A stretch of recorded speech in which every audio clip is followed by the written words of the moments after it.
That's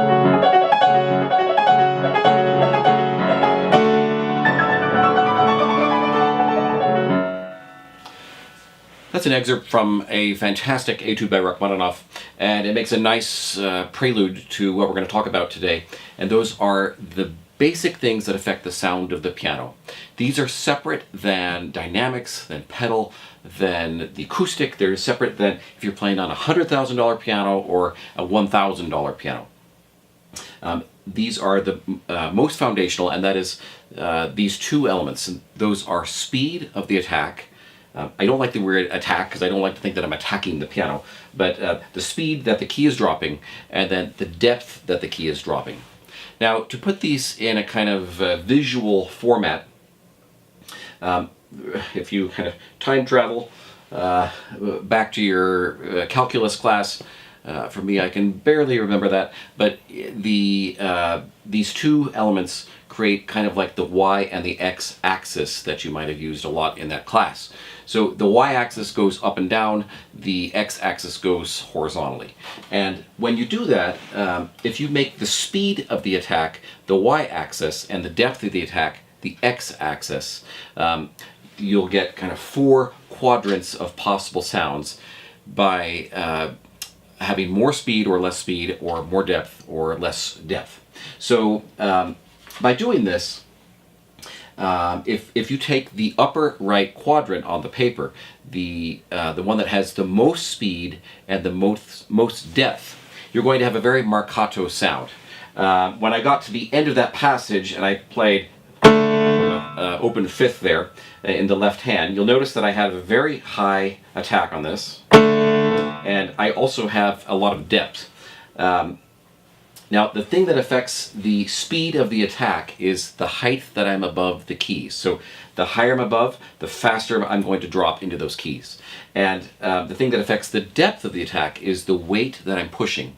Now, this is a little bit of a strange thing, because no matter if I push this way or push this way, the key is only dropping 1/3 of an inch. But in the first case, what I did was I pushed just to the point where it sounds to that third of an inch. But in the second case, it's like I'm pushing deep, as if my fingers are coming out the bottom side of the keyboard. So when I have a maximum amount, and the thing that does that is the weight behind the drop there. So I'm pressing deeper by using more weight into the keys. So if you make this grid, that upper right quadrant would be a marcato sound because it has a maximum amount of depth and a maximum amount of speed in the attack. If you go down below that, so you have lots of depth in the attack but no speed in the attack, meaning I'm very close to the keys, that would be kind of like how I started the piece. So I've got a close attack, but I'm pressing in very much through the bottom of the key.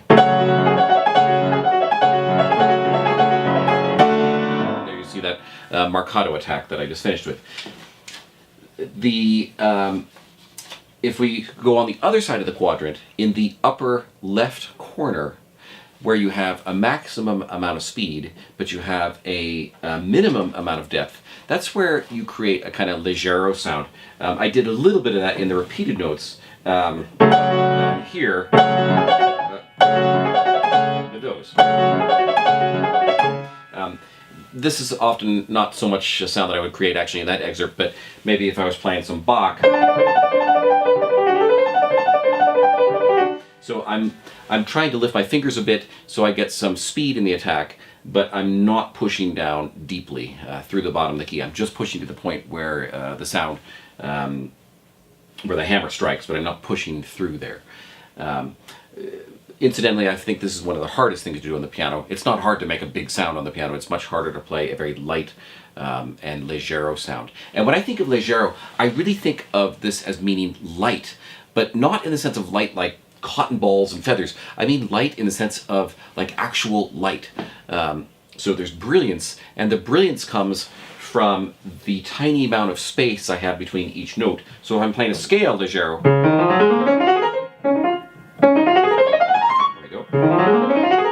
I'm trying to get a fast attack, but there's a tiny space between each note. And if I was to slow down the speed of the playing, I think there would be this nanosecond of time where there was actually nothing happening between these two notes. That's where the light comes from. It's almost as if there's light between each note. The fourth quadrant is a minimum of depth and a minimum of speed. This is often the kind of sound that you will create if you were playing a very kind of lyrical left hand, a left hand accompaniment against a lyrical right hand accompaniment. This is I don't have a better poetic word for it than it's a very gray sound. It's a little bit washed out.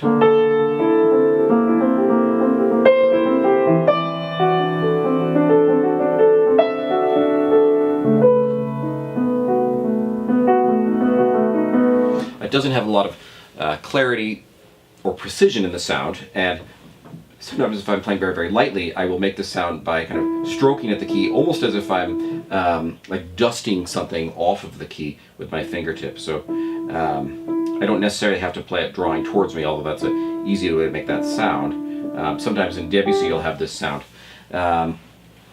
In the etude I was just playing, excuse me,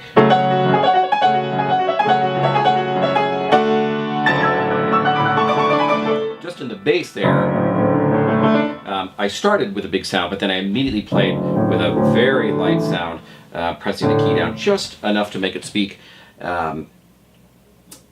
with a very close attack, so there was no speed in that attack.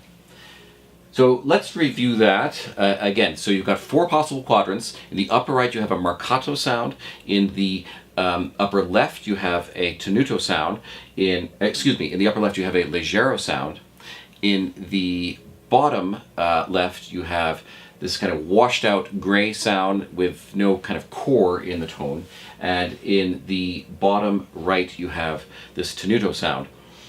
By building upon those and then adding all those other factors of dynamics, pedaling, acoustics, of course, quality of instrument, voicing, articulation, then you start having an exponential number of kinds of different sounds that you can create on the piano.